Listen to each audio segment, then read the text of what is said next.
One day, I got an email advertising holidays to the Holy Land. Of course, what the travel agent meant was that they were selling trips to Israel. Sometimes we still hear people talking about the Holy Land, but it's really quite a strange expression. What makes land in Israel any more holy than land in Taiwan?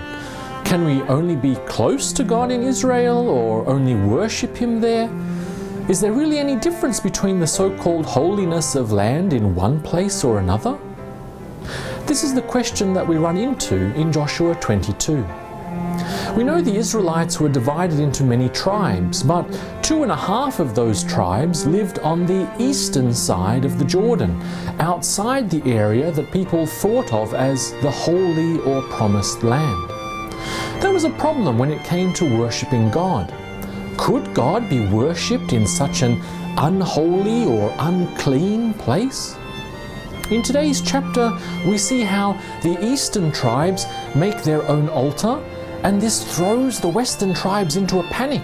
In verse 19, the western leaders tell the eastern tribes that if they want to worship God, they shouldn't do it in unclean land, but instead cross back over the Jordan into the Lord's land and worship God there. Of course, for us Christians today, we don't have this worry. We know that God is the creator of the whole earth and all lands belong to Him. We don't have one holy land. Instead, we know we can worship God in all places. And we know God calls people in all countries to praise and follow Him. We know there is nowhere in this universe where we could be far away from our Creator. We know that Christ is Emmanuel, God with us, wherever that may be.